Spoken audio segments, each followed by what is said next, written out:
If you are looking for a simple process to reflect on how your year has gone so that you can celebrate your achievements, highlight what could have gone better, and help you plan for making 2026 your best year ever, then this podcast is for you. I'm going to run you through a series of questions that I will be asking myself as part of my annual review so that you can do the same, reflecting on what's gone well this year and where there is room for improvement, and start doing a little planning for next year as well. I would highly encourage you with this podcast episode to take action. Don't just listen to it passively and then get on with your life.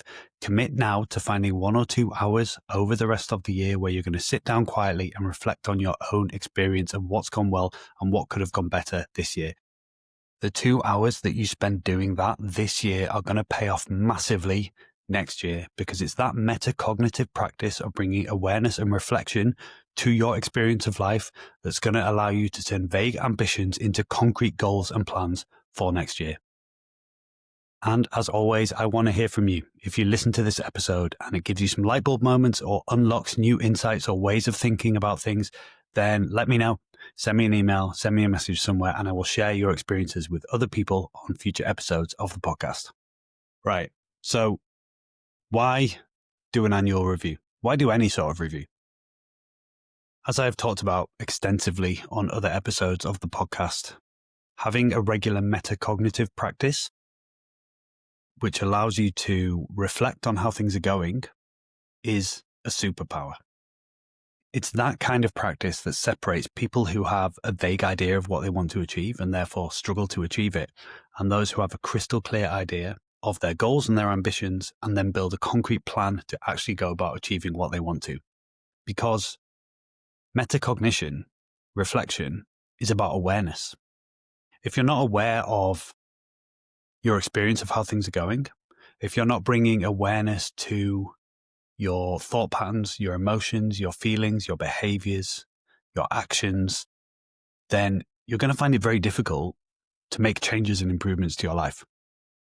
I honestly credit the practice of journaling and a weekly review and a quarterly review as being absolutely fundamental to the ways in which I've been successful or my achievements over the last few years. Because it allows me to take stock. It allows me to reinforce my emotional investment and motivation in things that are important to me, because it's an opportunity to celebrate what's going well. But it also helps me to bring awareness to where there is room for improvement. Sometimes simply the act of writing, journaling on a problem unlocks insights that I didn't even realize were there. And it's only through the act of getting words down onto a page. I prefer to do it with a pen and paper, but I'll do my weekly review online. It's just the act of actually processing thoughts that gets me to solutions, that gets me to novel and creative ways of looking at things differently or solving problems. Or just reading back at what I've written and realizing actually I'm falling into a trap that I've fallen into many times, and maybe it's time to take a different approach. So if this is your first time committing to something like an annual review, don't be scared. It's not daunting. No one else ever has to read anything you write. And that should be freeing, because it will allow you to write without judgment. There is no audience here. You're not writing for anybody else but yourself. And by the way, you don't even have to write it if you don't want to. If you prefer to voice note your thoughts, that's also an option. You can just record a voice note on your phone. You could then put that into a transcriber and it will turn it into a written version for you. But I would encourage you to write, because, like I said, the act of writing will help you process thoughts. It will help you unlock ideas and unlock insights and creativity that you might not even realize are there.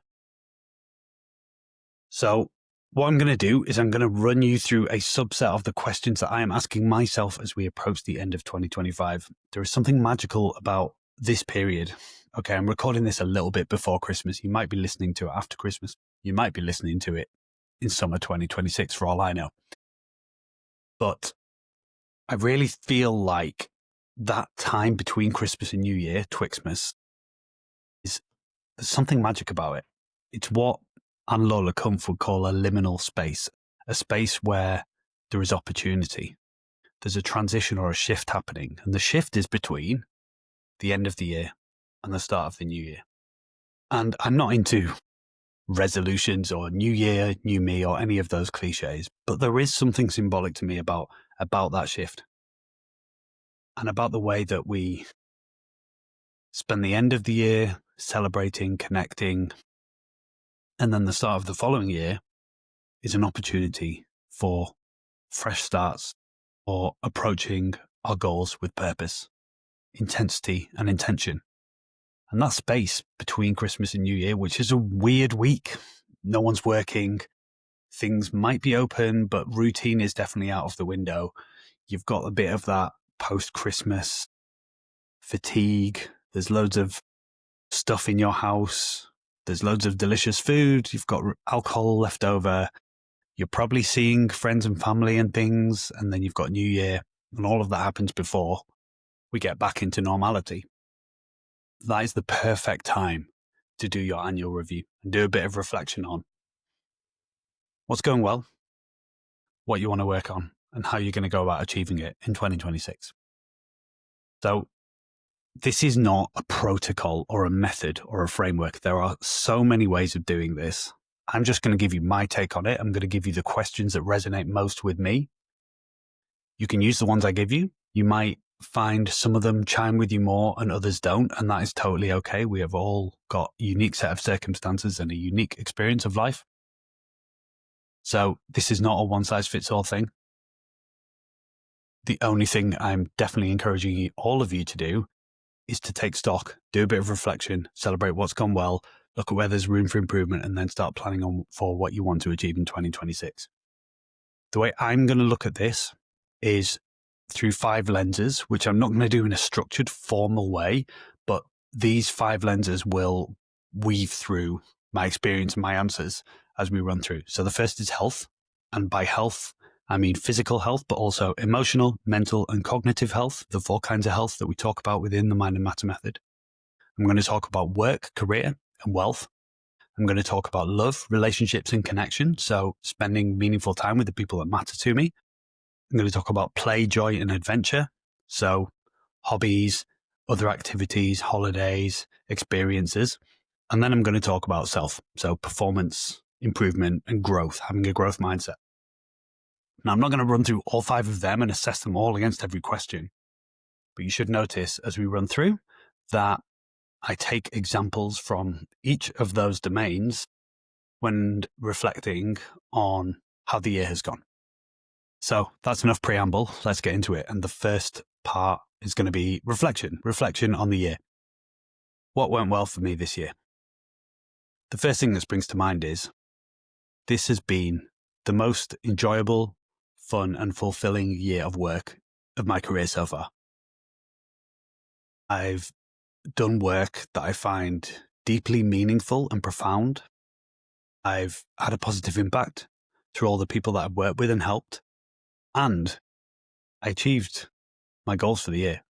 Looking back at the goals and the notes that I wrote in January 2025, my Q1 action plan for the year and where I wanted to be by December, I actually achieved it. And I'm so proud of that because it's very rare that I will set an ambition, and it was an ambitious goal or a set of ambitious goals, and then actually be able to achieve them. And I think what I'm really pleased with this year is that I have managed to be more successful whilst intentionally working less. So one of the mindset traps that I have fallen into consistently since I started Mind and Matter Fitness is the false belief that success requires working more, longer hours, more work, which inevitably manifests as doing busy bullshit that's not actually meaningful, strategic, deep work. So to flip that on its head, what I've been looking for this year, certainly since June or July when I did my half-year review, is evidence that the opposite is true, that actually success necessitates working easier, working less, working lighter. As I'll say a bit later on, constraints are a forcing function, and they force you into making difficult decisions and difficult choices. So for me to constrain my working hours forces me to prioritize what's most important and be comfortable with the idea that the work is never done, because the work is never done. If you're in a knowledge work job, whether you're running your own business or you're in a 9 to 5 or whatever, there is never an end to the work. That's the productivity paradox. The more you work, the more work you create. So I have had to face the difficult truth that I will never have complete control. There will never be complete certainty. There will never be an end to the work. And in the second half of this year, I've consistently taken Friday afternoons off, completely off, and I've consistently finished early on other days through the week as well. I've taken more time off, so I took half term off, and we'll be doing that again next year. So I'm actually building in slow down weeks and holidays, which is the first time I've done that since I started 3 years ago. And I was going to say, in spite of that, I achieved my goals. It's because of that I've achieved what I set out to. October and November in particular, but setting the groundwork for a really positive and even more fun and even more fulfilling 2026, because the community is growing. I've got plans for how I want to grow things even further and improve things even further next year. And I realized a couple of months ago that the reason I felt less pressure was because it was the first time there was not some big obvious problem that I needed to solve within the business. Now, I'm under no illusions that that's going to last forever. The nature of running a small online business is there will always be a future problem around the corner. But I enjoyed riding that wave of momentum and positivity, and I'm taking that forward. So work has been awesome this year. I've loved it and continue to love it right now. As I do every year, I had some cool little trips and adventures and things like that. Lucy and I always managed to get to see some live music, seen some very cool bands and artists this year that we both love. We saw Japanese Breakfast, we saw Overmono, Loyal Kana. That's been cool. I got a couple of short trips away in the summer. So I feel like I'm spending time and money on the things that are important to me. Adventure, experience. Now, there is room for improvement there, which I'll come on to in a minute, but that's been pretty good. If I think about the people that I care about, they are in general happy and thriving. And I feel like I've spent meaningful time with all of the people that are important to me this year. My kids are happy, thriving, doing really well at school. They've got good little groups of friends, and it's not been without its difficulty. My youngest son has got bone cysts in his upper arm, which means he's got basically hollow bone. So he's fractured his arm a load of times. He had an operation earlier this year, so hopefully that's fixed. My oldest is doing well, got a really tight little group of mates, so I have no concerns about them at the moment, which I'm really grateful for. And in general, I feel in tune with my emotional health more than ever. More than ever, I feel aware of my thoughts, behaviors, emotions, feelings, and I've created more space between those thoughts, those emotions, and my response to them, because within that space, there is a choice. That's really helped. And cognitively, I feel focused and in tune. I feel more aware of my energy levels, and I've been better able to work with them rather than try and force against them. My mental health has been really good. So lots to be pleased with. I think just pick out a couple of personal highlights of the year. I've already mentioned achieving my work-related goals in the last couple of months.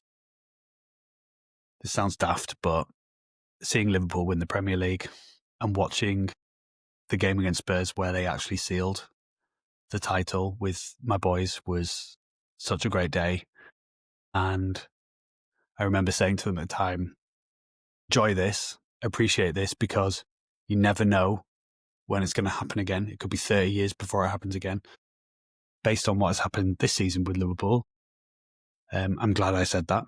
But then all the stuff surrounding that. So I was in Liverpool for the parade, and yes, that ended on a sour note. But until that moment was a day of pure joy and exhilaration. Been to a couple of Liverpool games with my kids as well, and we've won both times, and that's just been a really cool experience. Live music, as always, has been a highlight, spending that time with Lucy, going to eat delicious food and then going to see artists that we really love. There is something about seeing an artist you love live in concert that makes you appreciate the music that you love of theirs even more, but also makes you appreciate some of the music that you might have slept on after the fact.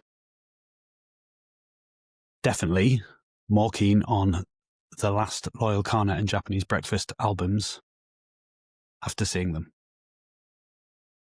So, loads to be pleased with, loads to be happy about, loads to celebrate, and loads to build on next year. What could have gone better? My physical health is the number one most obvious one. I started the year in a lot of pain, back pain, shoulder pain, frozen shoulder, disc degeneration in my lower back, other issues that I've talked about extensively. I'm not going to give you the big sob story here. And then I spent a lot of the middle of the year dealing with TRT-induced acne, which, again, I've talked about extensively, so I'm not going to go into detail on. And then as we end the year, brought my TRT dose down, I experienced a bit more joint pain and injury again. Great. But I'm on the right path now.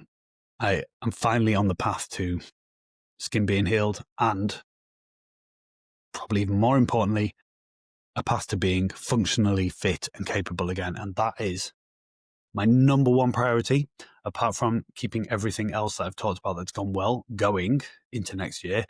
My number one priority for what I want to be different and what I want to change is getting back to being fit, strong, capable. And really, it's about trusting my body. It's about feeling like at 43 into 44 next year, I'm still strong, fit, and capable. I can still push myself. I can still improve my fitness, improve my strength levels. I can be more functionally capable of 44 than I was in my 20s or 30s. And I know that that is the case. And I know that it is just about being on the right path. So I'm working again with Ollie Emberson, my rehab coach. And I think what has really helped there is not only his expertise as a biomechanics expert and a physiology expert, but taking the guesswork out of it. So I spent a lot of this year trying to work all this out myself and throwing a lot of shit at the wall to see what stuck. Some things worked, some things didn't. I was using different exercises, different protocols. I think part of the challenge is I've got 70 to 80 other guys that I'm thinking about their programming and their nutrition and their health plan, that mine inevitably comes last. And actually, when it gets to thinking about my own training program, I just don't want to think about it. Once I've sorted everybody else out, the idea of just doing another one for myself is exhausting. Taking that out of my hands and giving that to somebody else to think about has been a massive help. When I made that decision about 6 weeks ago, it just felt like a weight had been lifted. It was like, I'm so grateful someone else can think about that for me now. I really should have done that earlier in the year. And the other benefit there is accountability.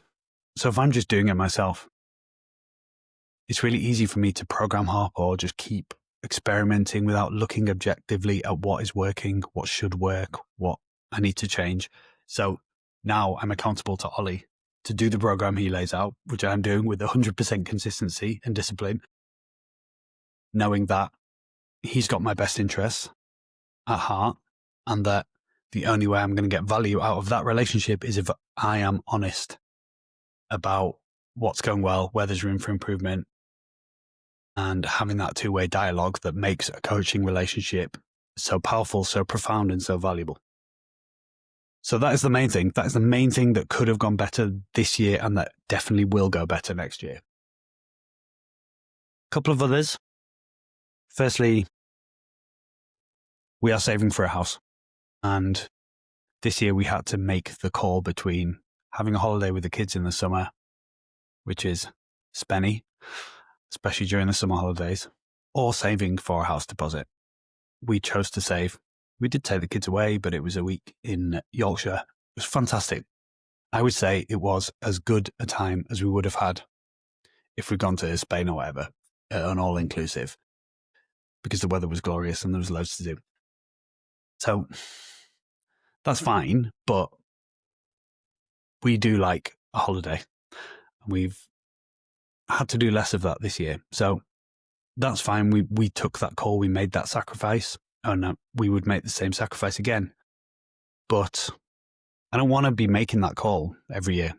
I want to be in a position where we can have both. And yes, this is short-term pain for long-term gain, but I think we would really like to be moving next year. I think our patience for the property we're in has worn thin. The house itself is fine. It's a nice place. We've made it look great, but it's too small for two boys who are growing rapidly, and for two people really that work from home. We need an office, and we could do with a second living room as well, so the kids can do gaming or whatever and have mates over, but we can also relax, because if one or other of the boys has got their friends round for a sleepover or whatever, we get kicked out of the living room, or we have to give up the living room, and there's no real other living space. So there's that. Then there's the location. We live way too close to a massive Tesco and shops and supermarkets and things like that. And if we go for a walk, to get to anywhere nice, to get to any nature, you have to basically walk through an industrial estate. And that's not where I want to live long term. So we are looking, we know whereabouts we're going to move. It's just about having the money for the deposit. And the other aspect is me having enough years of a viable business that I can evidence that I will be able to repay the mortgage. So that's required a lot of patience. But again, we're on the right path there, and we're optimistic that August next year, hopefully, we will be in a position where we can move. And then if I can pick one thing from work, I think I've been prone to stalling a little bit more than I need to. I've done this a lot. I guess it speaks to a little bit of adversity to risk.